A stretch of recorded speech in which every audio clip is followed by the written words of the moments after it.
This is Letter from America. Today's topic is ZANU PF is carrying the seeds of its own destruction. The politically motivated harassment, brutal treatment, and trial of CCC Deputy National Chairman Job Sikala and CCC Member of Parliament for Chitungwiza North Godfrey Sithole is further proof positive that the rule of law does not exist in Zimbabwe. CCC members continue to be arrested. Some have been murdered in cold blood by the ZANU PF thugs. Given the decision by the local court to deny Sikala and Sithole bail, it is no surprise that this is an example of ZANU PF state capture of the state institutions and agencies, including the judiciary.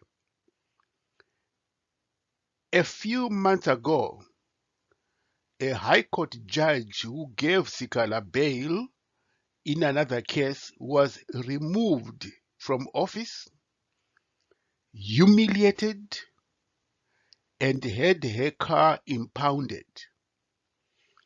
The magistrate who denied Sikala bail this week was mindful of the consequences of granting Sikala bail.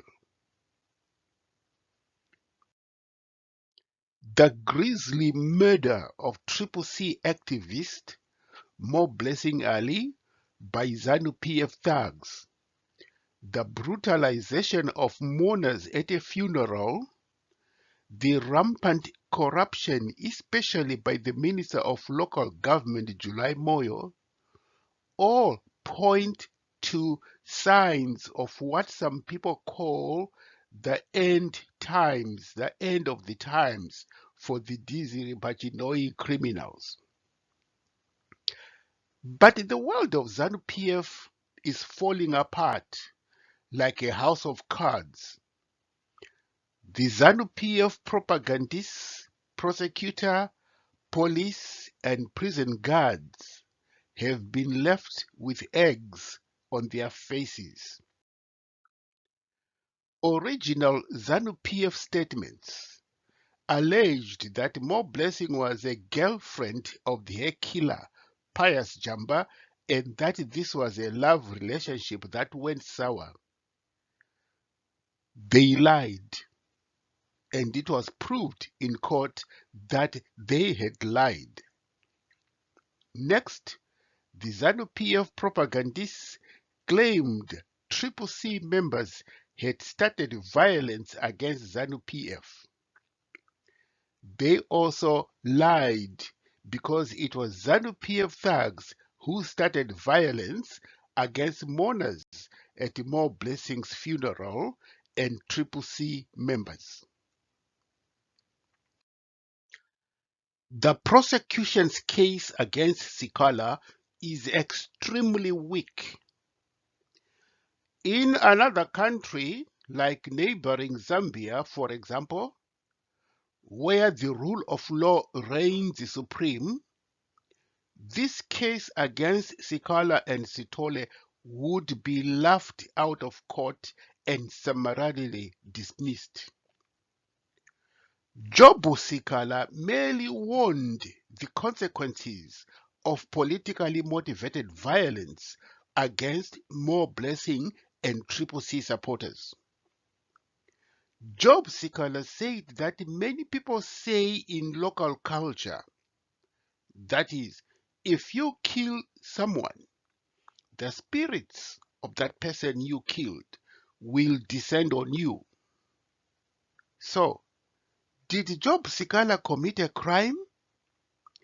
There is nothing in the criminal code that threats based on spirits retaliating are criminal.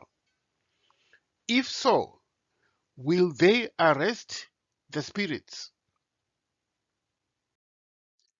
The prosecutor claimed there was a video on the social media in which Sikala called on Triple C members to inflict violence against ZANU PF supporters.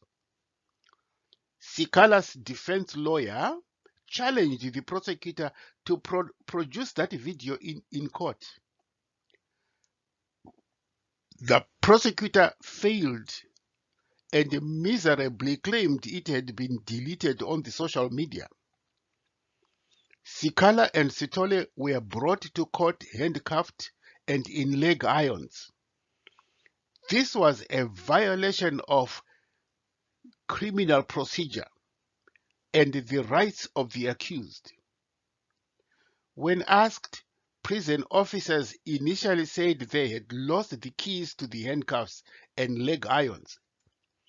Only after pressure from the defense lawyer did the officer admit they had the keys. A clear demonstration that the rule of law does not exist in Zimbabwe, or whatever is left of it is selectively applied against opposition parties, is the fact that real threats of violence are issued daily from ZANU PF thugs and their leaders, yet none of them has been arrested. One positive thing, if we may call it that emerged from the court hearing was that all the lies by ZANU PF apologists and propagandists were exposed, leading to the police admitting that they had violated Sikala and Sithole's rights when they chained them hand and foot.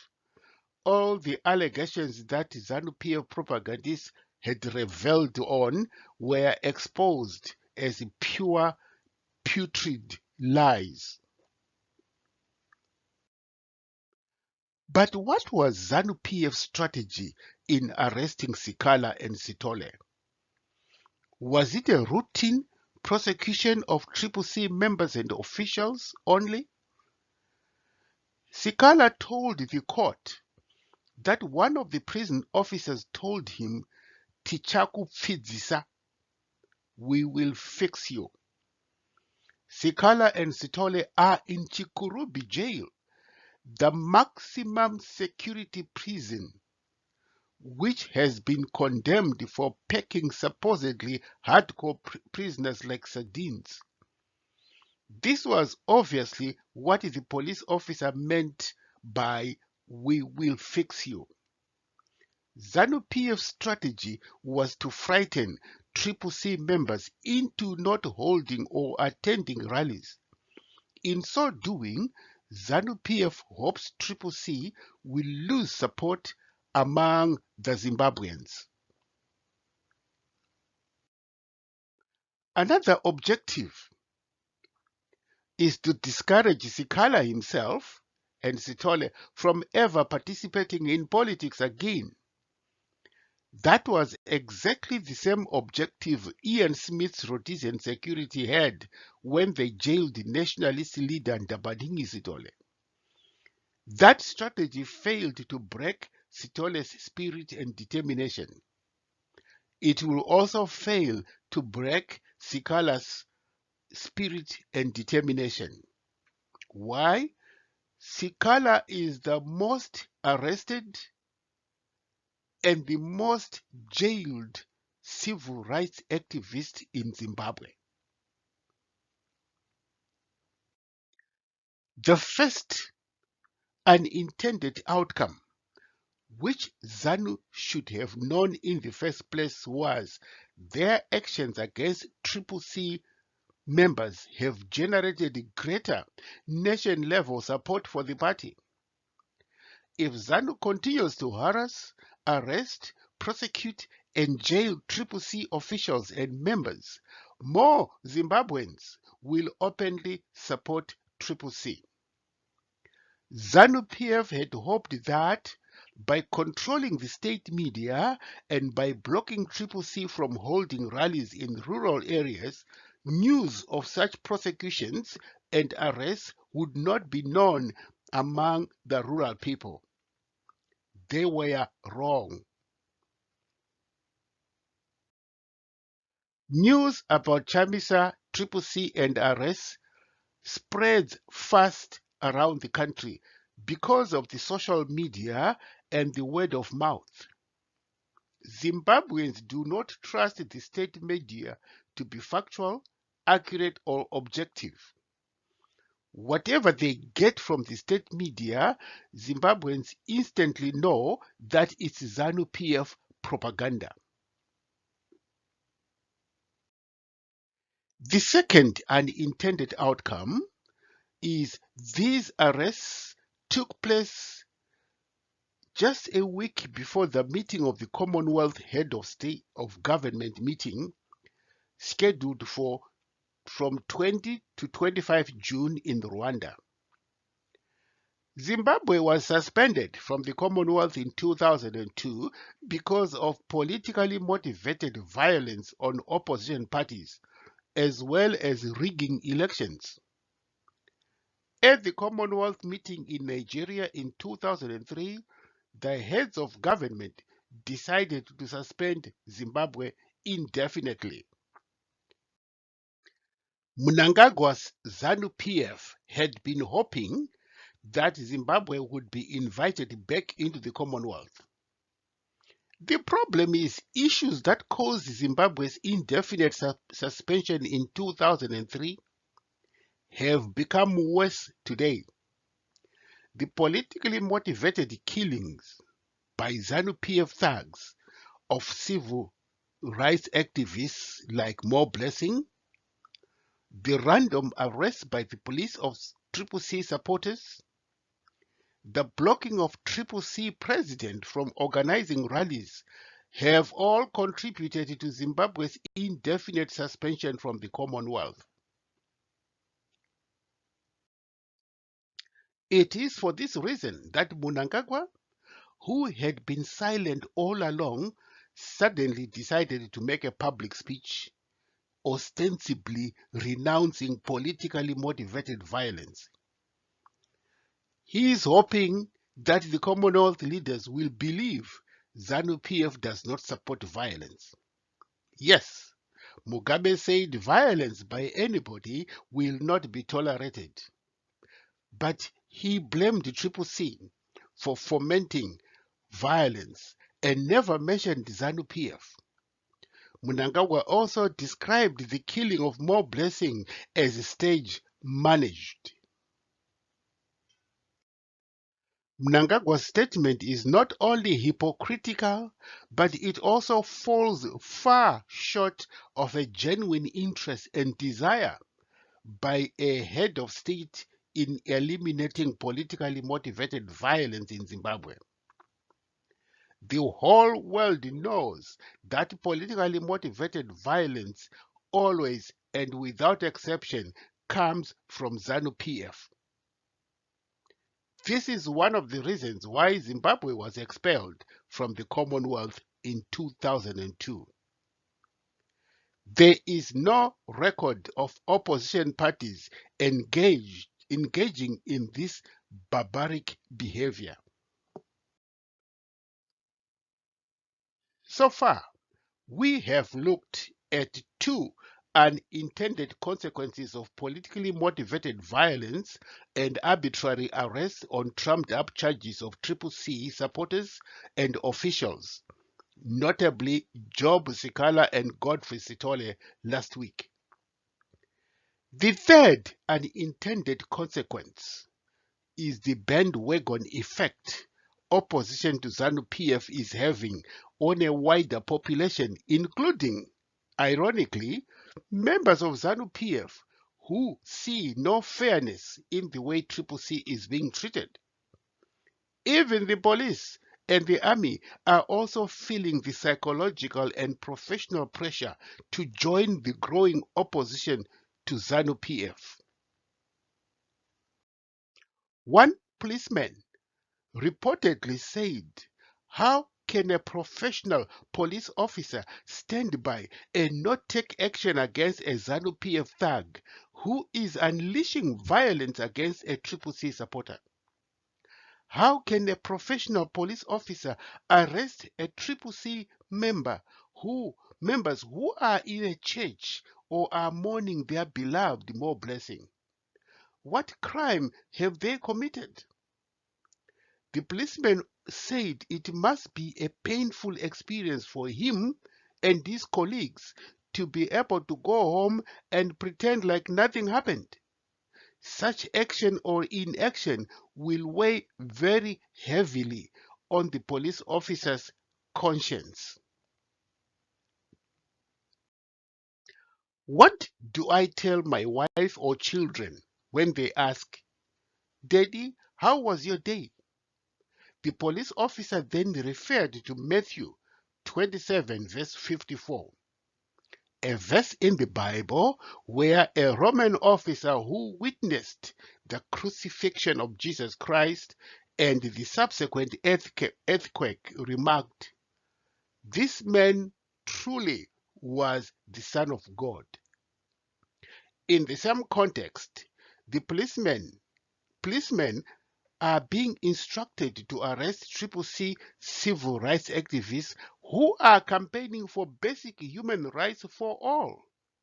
And some of the civil rights activists, like More Blessing, end up dying for the cause of all. It's like watching Jesus Christ being crucified. When the police officer or soldier arrives home, he looks at his payslip or her payslip. It's 35,000 Zimbabwean dollars, or a mere 63 US dollars for a police officer, and for a soldier it's 37,000 Zimbabwean dollars, or just 67 US dollars. Then the policeman or soldier realizes that their bosses earn thousands of US dollars per month.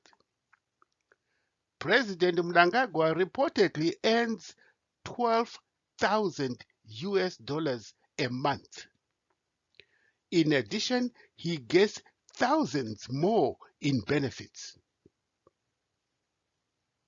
Then the policeman and the soldier have an awakening, like Saul on the road to Damascus. They realize they have been persecuting human rights activists who are also fighting for their rights to a decent life. This awakening also applies to ZANU PF members who also realize they have been used like condoms to do all the dirty tricks for the top ZANU PF officials, and they have benefited nothing. They live in miserable shacks under impoverished conditions while their ZANU PF bosses are engaged in corruption and live very rich and affluent lifestyles. The policeman and the soldier also join the national anger and frustration against ZANU PF. And for this reason, the police officer and the soldier tell Triple C, the army and the police are now all yellow. What is emerging here now is the battle for sheer survival, a class struggle where the poor and impoverished are banding together with human rights activists in a struggle against the ZANU PF elite. This should be exactly how the conflict in Zimbabwe could have been defined right from day one of Zimbabwe's independence in 1980.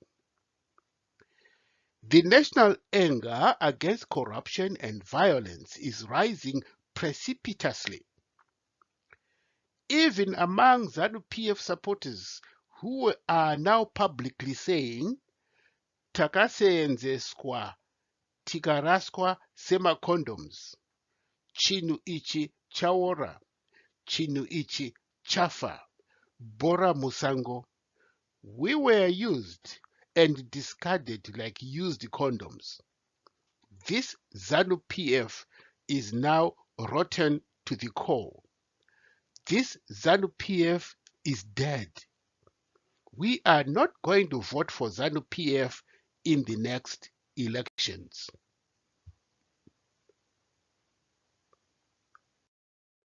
And it's not just from the opposition CC, but all sectors of the Zimbabwean society, both in urban and rural areas. Yet even more significant is that members of the ZANU PF are also joining the national anger against ZANU PF. And guess who else is joining this bandwagon of national frustration and anger? It's the police, the army, CIO, security agencies.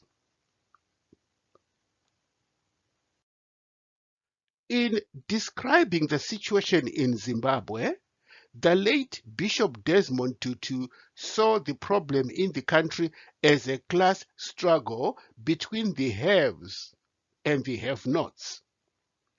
The haves have a monopoly of the gravy train of resources like money and land. The have-nots have nothing. The haves are using the instrument of the state to keep everyone away from this gravy train. Once in a while, some of the haves are kicked out of the gravy train, like what happened to the so-called G40 after the coup in 2017. When independence came in 1980, the nationalist leaders and their close associates headed straight to the gravy train.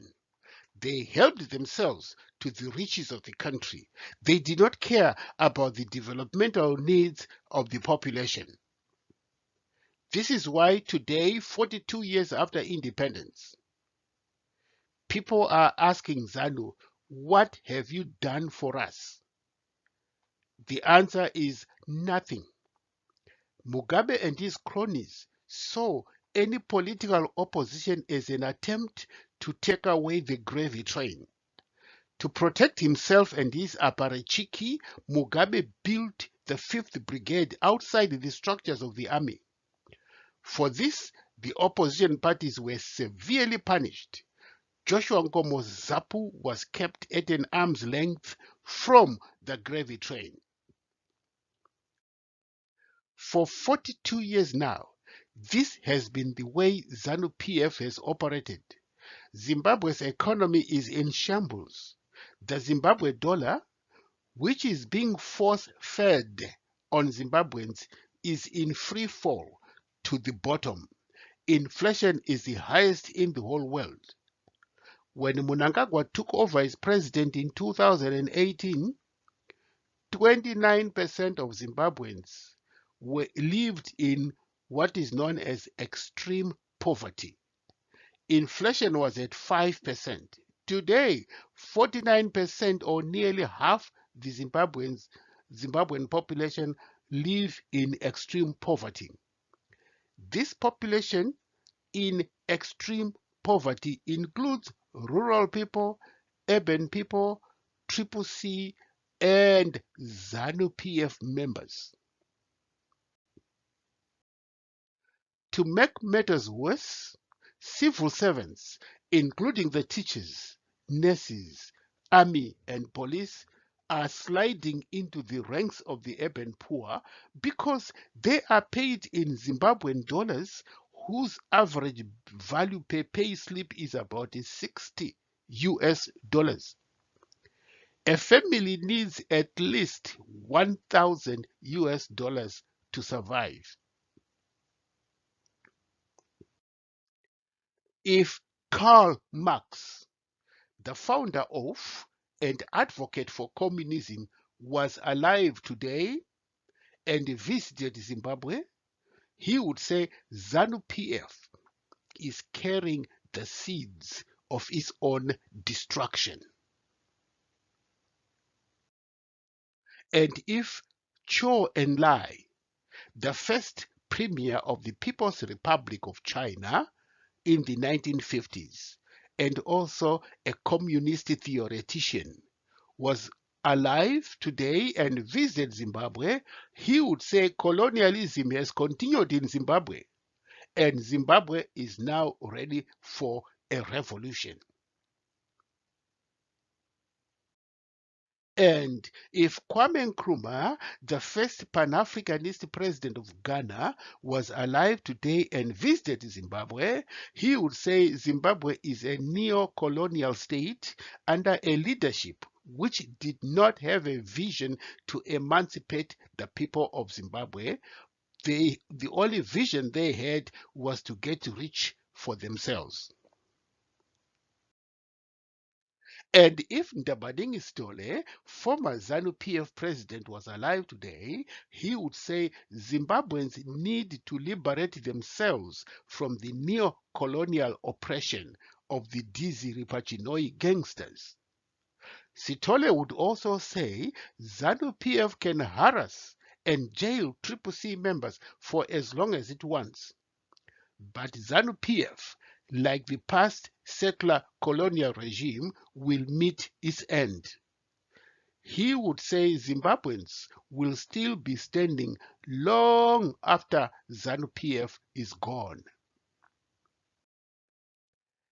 If the former leader in the struggle for independence in Guinea-Bissau and Cape Verde, Amilcar Cabral, was alive today and came to Zimbabwe, he would advise Zimbabweans not to expect quick and easy victories, but to settle for the long haul with patience, resilience, and full confidence that ZANU PF will collapse sooner or later.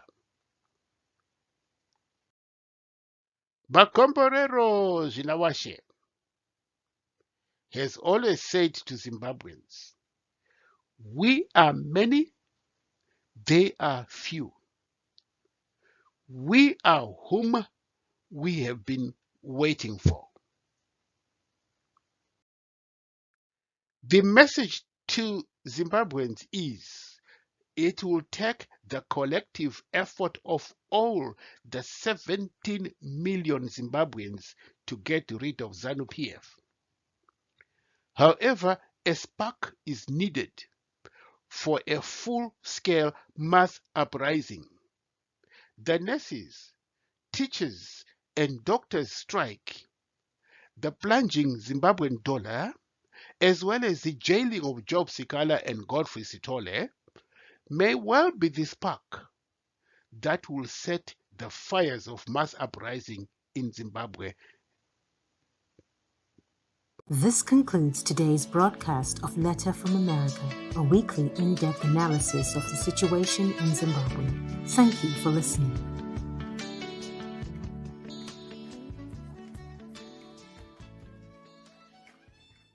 This concludes today's broadcast of Letter from America, a weekly in-depth analysis of the situation in Zimbabwe.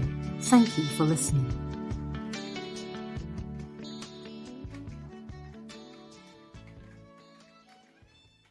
This concludes today's broadcast of Letter from America, a weekly in-depth analysis of the situation in Zimbabwe.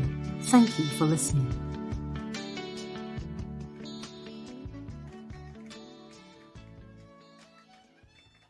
This concludes today's broadcast of Letter from America, a weekly in-depth analysis